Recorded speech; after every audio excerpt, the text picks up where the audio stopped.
Let's get started. Okay. We're in Siman Tzadi in the Mishna Berurah, starting at the beginning, talking about where is the best place to pray. Where can you pray, and what places can't you pray? First, we were talking about the times to pray. Now we're talking about where can you pray. Where can you daven? In the morning? Anytime. When you daven the Shmona Esrei at Shachars, Mincha, U'Maariv. I do it in the house. Right. Well, we're going to see. There's certain places you're not supposed to pray. We're not going to talk about all of them, just some of them. Where aren't you allowed to pray?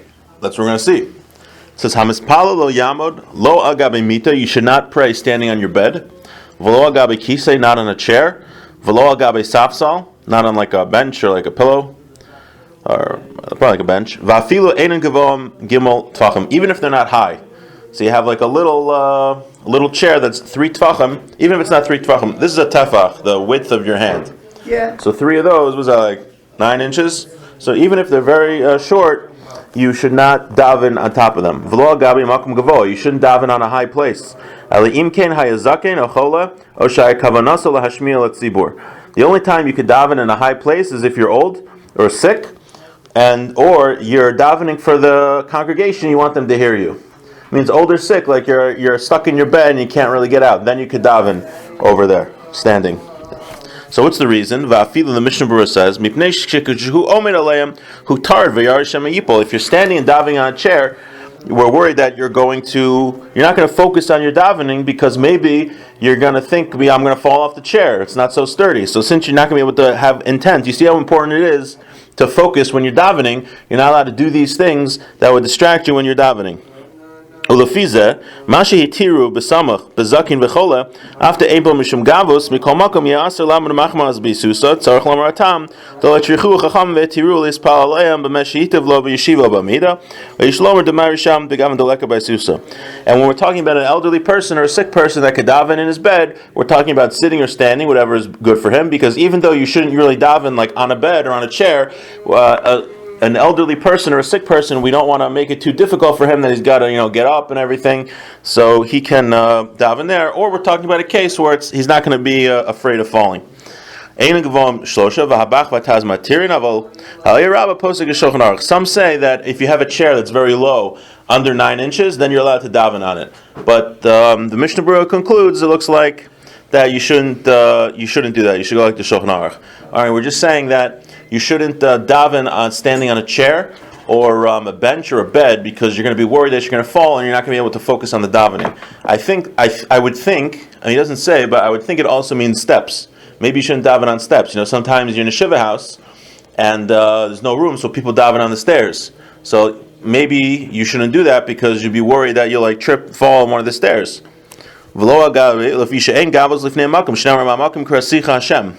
It says that you should not daven on a high place because the verse says when we say Tehillim for a sick person, we say from the depths I call out to you. So we say from the depths, that means a low place.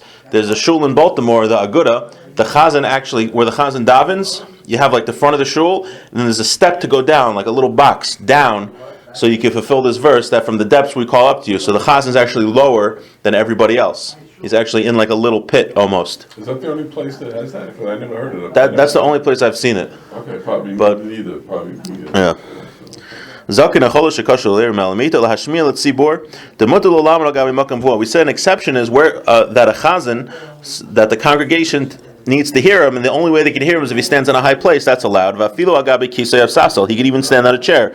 So maybe you're like at a wedding and someone's leading the davening, no one can hear him. That then the guy leading the services could stand on a chair because he's trying to have everyone hear him. Right? There's another reason. What's the other reason that you can't stand on a chair? It's like arrogant. You're up high praying to Hashem. That's why you're supposed to be down low. Like that's why they have that cutout pit in the shul in Baltimore, because you're supposed to be humble when we daven in front of Hashem. But then there are rabbis that disagree with that say, even if the purpose is to let the congregation hear you, like at a wedding or something, and you want everyone to hear you, so stay on a chair, there's rabbis that say you even shouldn't do that. Because what's the other reason that you shouldn't daven on a chair? You're worried you're going to fall. The whole time during davening, you're going to be thinking, I got to keep my balance. You're not going to be able to focus on the meaning of the prayers. He says it right here, what we just mentioned. The Magen Avraham writes, now the custom, the place where the chazan davens is lower than the rest of the shul. Mishum mima amakim krasich Hashem, because it says from the depths I called out to Hashem. Olechei nikra hashatz b'chol makam yored lifnei hateva. Why do we have the phrase? That there's a phrase when we call up someone to lead the davening called yored lifnei hateva, go down in front of the bima. Why does it say go down in front of the bima? Because it means literally take a step down. So he says, apparently in the Magen Avram's time, a lot of these shuls had a little place that the chazan could go down lower than the rest of the shul to lead the davening. I'm trying to think. The only place I think I ever saw this was in Baltimore. I haven't seen, none of the shuls here have it. Right. Also, if you don't have...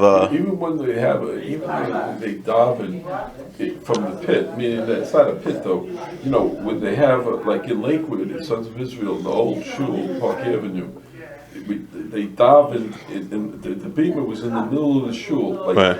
Say the men were downstairs, right? Right? In the middle, they had a thing, but people walked up on it to be from the Torah. The bima talking about. Yeah. So that's interesting, actually. Rav Elyashiv, when they built him like a temporary shul, Right. Some places don't have that. Like in JLC in Union Hill, they got the bima in the middle, but there's no step to go up. So they asked Rav Elyashiv. Rav Elyashiv said he wants to have a step to go up. He said that's why they call it an aliyah. Aliyah literally means to go up. When you go call to the Torah, you're supposed to go up. So you get an aliyah, so you take a step up, and then it's yored lifnei hateva. You go down in front of the bima to lead the services. So the davening, you go down to lead the services, and aliyah, you go up to read, to bless the Torah. They also have that? They have the bima in the... Oh, right. He's going to actually talk about that soon. Now, are you allowed to daven on that bima? Because we say you're not allowed to daven on the high spot. So let's talk. Because some people like to daven on the bima. So we're going to talk about that. Okay. So Beis, that was Aleph. Shir makam gavosh amr. So it says you shouldn't daven in a high place. What does that mean? Shlosha tvachim. That means anything above 3 tvachim, which is about 9 inches. Hay gavosh shlosha v'yeshbo arba amos al arba amos. Harehu ke'aliyah umutar lehis palobo. If it is 9 inches high, but it's 4 amos by 4 amos, then it's fine, right? We're talking about when you have like a step that goes like 9 inches up like this. That's a problem. But if it's very wide, 4 amos by 4 amos, which is like 7 feet or something, and it's very high, that's totally fine because it's a big landing. You're not worried that you're going to fall off. Excuse me. Sorry about that.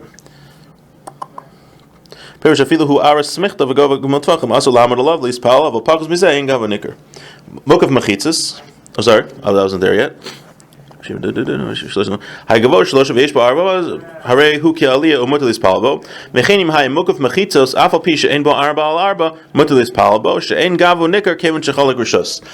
however, if the place is higher up than the rest of the shul, and let's say you don't have the 7.5 feet by 7.5 feet, if it's surrounded by a wall or like a railing, then it's fine.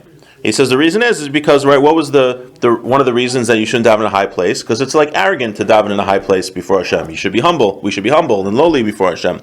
So he says once you have a wall there, it looks like it's a separate room almost. It's like a separate rishus. And then you don't have this issue of looking arrogant. Mukaf mechitzos. Okay, I'm going to read the Mishna Berurah. I read that. Mukaf mechitzos ubima chadasha shebebeis haKnesset she'adayin lo hukva mechitzos. So now this is what we're talking about.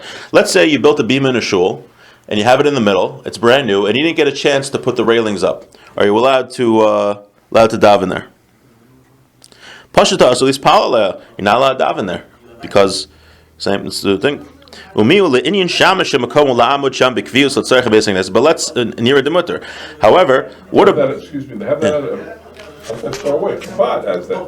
Right, but they got a wall around it. Yeah, they all have walls around. Right, but no one has a thing in the middle without a. Right, he's talking about a shul that just being built, and they didn't get a chance to put the wall up yet. I remember when they redid the Beis Medrash in Eretz Yisrael, I think they had the aliyah, but they didn't have a chance yet to put up the railings. So you shouldn't daven there. But he says the gabbai, who's always got to be there to make sure things are running properly, he's allowed to daven there even before they put up the walls.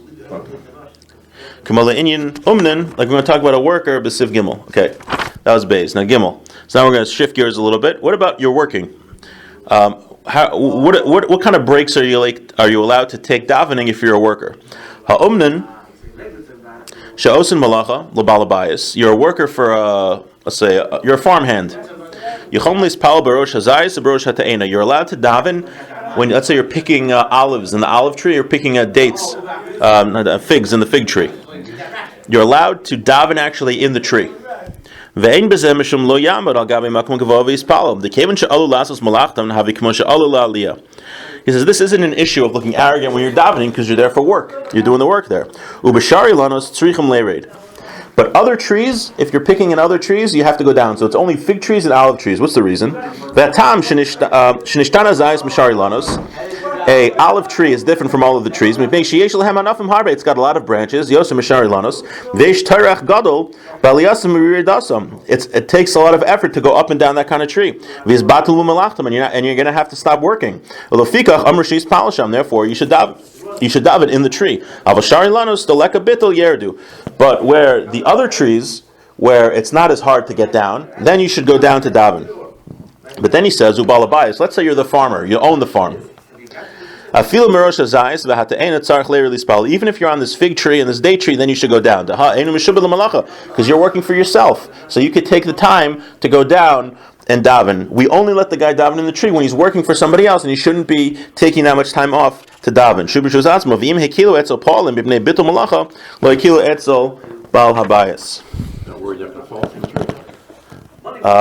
No, because it sounds like we're whatever worry there is, we're not worried about it. It's more important not to waste the time of your boss, I think. I think also there's a lot. I don't remember also if it said like since there's a lot of branches, you could like hold on to stuff. But just you see the concept that a worker, you have to be very careful of not wasting your boss's time. And this actually is this week's Parsha. It was a little bit of off topic, but do you know the Rambam actually writes the way you're supposed to work. The example is from Yaakov Avinu, that when Yaakov worked for Lavan for 14 years. Yeah. For Leah and Rachel, he writes, when you're hired by a boss, you have to work with your full strength. Yaakov said, with all of my might, I worked for your father. Therefore, he took the merit also in this world. That's in the Rambam, Schiris 13:7. There's a story that I read that Rav Shach, who was one of the biggest rabbis in Israel, he passed away in like 2001, 2002. He got paid to be the Rosh Yeshiva by the yeshiva, so he was always giving the classes, and he felt that maybe let's say he didn't give a good class one day, or he thought maybe his classes weren't good, or he didn't put in enough effort, so he used to fix the shelves in the base medrash to do extra work to make sure he earned his money, because once he was getting paid by the yeshiva, he wanted to make sure that he wasn't wasting their money at all. And then there was, if you're a witness at a wedding, if you're a thief, you're not a good witness because you're considered an evil person if you steal stuff. So my rabbi was officiating at a wedding, and one of the witnesses he knew was a guy who he got paid by the hour, and he used to leave his job early to go to another job, and he didn't tell his boss. So he said, "You're a thief. I'm not allowing you to be a witness at this wedding." So you see how careful you have to be when you're working for a boss to take that time seriously and not waste time. So you see, up to the point where even though usually you're not allowed to daven in a tree because you'd be worried about falling, in this case, the Torah says, or Chazal say, that you should daven in the tree as not to waste your boss's time. Okay. Isn't it a halacha thing also? Like if you're working and someone grabs your attention, or you take a telephone call, you're not supposed to take that call, stay on it when you're getting paid for someone else. Yeah, you shouldn't be. If you're getting paid, you shouldn't be doing it. Right. Yeah. Also, no. Maybe your boss tells you, if you need to take a call, don't worry about it. He doesn't care. If you know he doesn't care, that's one thing. Right. But it's like the time where you never had an agreement. You're working to pick olives in this guy's field. You shouldn't be. Expect you to pick olives. Right. Right. You shouldn't be taking your time to go down and daven. You should daven in the tree. Okay. Halacha Daled. Very interesting. In a shul, do you know in a shul, when you face east and you face the way you daven, you're supposed to have open windows or openings there in the front of the shul. I'm trying to think. JLC's got some windows. Union Hill's got windows. Sons of Israel does not have windows. Other shuls. Chabad's got windows. It's good that the shul should have 12 windows. And Ner Yisrael actually has 12 windows. So what's the Mishna Berurah? What's the reason? He says it's proper, right? This isn't like, it's not like horrible if you don't have it, but he says it's proper in a shul even to daven. So when you're davening in your house, it's actually better to daven facing like a window, when there's a window there. Facing a window? Yeah, he's going to explain why soon. Regardless of the direction? Oh no, you face east, but on that eastern wall you should have a window. If you don't have a window, you don't have. Okay, but the east is still listening. Yeah.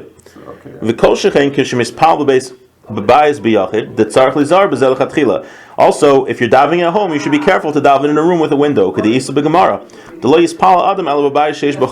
Gemara says that you should only daven in a house that has windows. She says, what's the purpose of a window? When we daven, where are you supposed to look when you daven? You're supposed to look down because we're supposed to be humble before Hashem.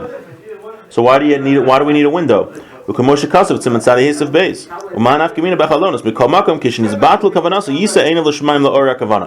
reason you want a window is because let's say we're davening and we lose focus, we lose intent of what we're saying. We should have a window there to be able to look at the heavens to inspire ourselves. So if you're ever davening, right? We don't have one here because there's no windows in this place, but whatever. If we're davening and then we get distracted or we lose inspiration, what you can do is we can look up to the sky and you see the heavens and you think about Hashem, and that can inspire us to keep davening with intent and focus. But really, usually we daven facing down. You really should be looking down in the sitter or have your eyes closed, either or. Okay, that was that halacha. Hey, halacha. Hey, lo yispalel b'makom parutz kimo basari. We shouldn't daven in an open place like a field. Let's say you're in the middle of like a baseball field, shouldn't daven there. Because when we daven in a private place and like a makom tsanua, not wide open, it's a more humbling experience to have to have fear of Hashem, fear of the King, and a shattered heart, so to say. It says that one who davens in a field is chutzpah. Right, so if you're in like Battlefield State Park, you're like the middle of one of these fields that go on forever, it's not a good place to daven. Because of a prima gadim, the alkain im nizdamin lo bayish ein b'chalonos upika tovyos lispal bayish. Oh, so what about? So we just said we said two halachas just recently. You should daven in a house with windows, and you should not daven in a field. So what do you do in a situation when you got a field or you got a house with no windows? Where's it better? So the Pri Megadim says better a house without windows is better than a field. But Malcolm Parutz, v'hinei lechat terutz the taisvasim who ami b'tzad derek Malcolm she'en misyar she'av sigu over drachim shari af b'ezyaziv man b'derem v'hinei av shemagen avram b'shari achronim b'shev taisim b'kol Malcolm kasher shebazar mashma she'yish l'spal dafka b'bayis v'drachim l'kol yamam v'tarin l'spal b's. Okay, so he says, right, he brings, according to one answer in Tosfos, it could be that it's not so bad to daven on the side of a road when there's an open field, but really it's not good to do that. It's always better to daven in a house. The over drachim, however, if you're traveling, if you're traveling, right, you don't exactly have a ton of options where to daven, and the only option is a field, then you can daven in a field. But he says that it's better to daven near some trees. If it's not so far away, the makom tsanua hu k'tas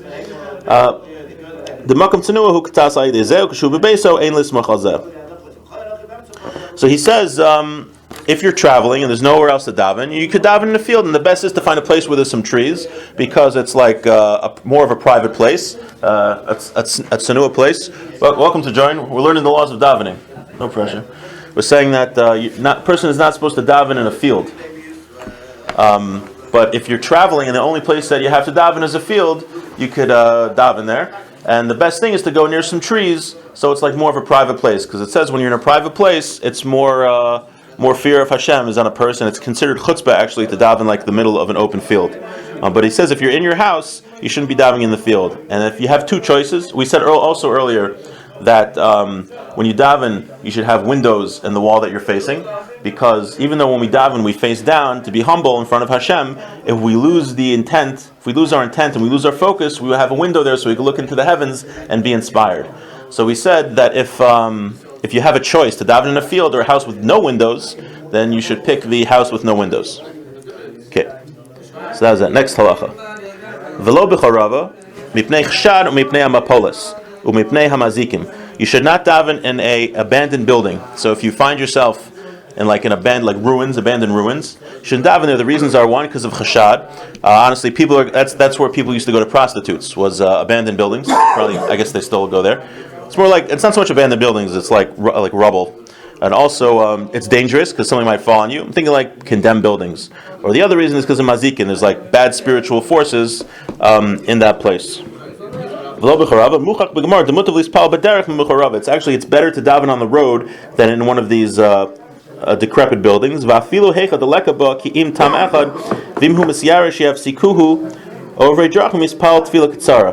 if let's say you're in a situation, the only option is a decrepit building or to daven in the road.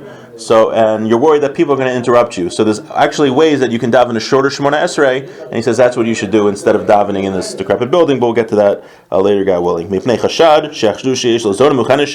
reason you shouldn't daven there, right? We have to look, right, Marasayan, people shouldn't suspect us. So if they see a really religious Jewish guy going into a decrepit building, they say, oh, he's got a prostitute there waiting for him. It's going to look very bad, so you got to be very careful. But if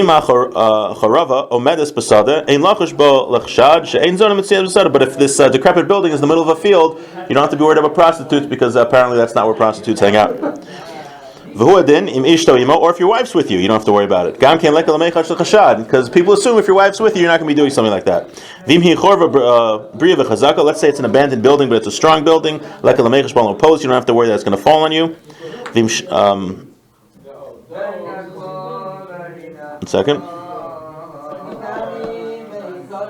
Okay, if two people go together, you don't have to worry about these negative spiritual forces. There's something called mazikim. They're like the Derech Hashem talks about it. Just like an angel is like a positive spiritual force, there's mazikim, which are negative spiritual forces. Apparently, people. I don't know how much nowadays we're subjected to them, but people were subjected to them when they were by themselves. So if he says if you go with a friend of yours and you're not alone, then you don't have to be worried about this. Unless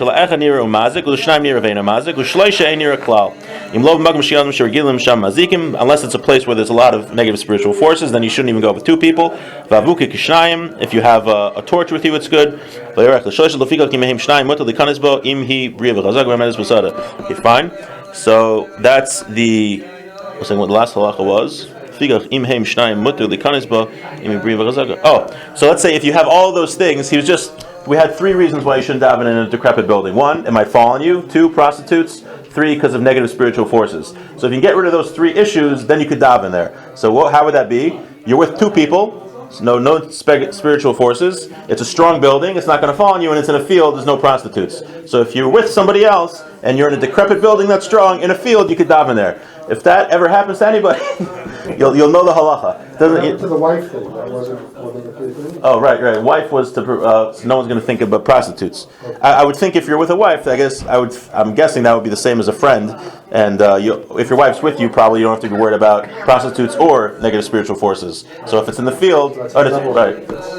If it's in a strong. Oh, you're saying right. If you're with your wife, not in the field, and it's a strong building, should be fine. Seemingly, should be fine to go in there. So that was that halacha. Then we talked about you should have windows in the shul. We talked before you came. We talked about you should not daven on like a high spot, like on a chair or a high thing, because you're gonna, one, it looks arrogant, and two, you're gonna be worried about not falling during the whole davening, and you're not gonna be able to focus. And then we also said that they had a custom. I was just mentioning. I don't know if you ever saw this, but there's a shul in Baltimore that where the chazan davens in the Yeguda, it's actually lower than the rest of the shul because the pasuk says, "From the depths I called out to Hashem," and we've never seen it in another shul. But the Mishna Berurah says that's something to do. And okay, that was this week. God willing, continue next week at 7. Go.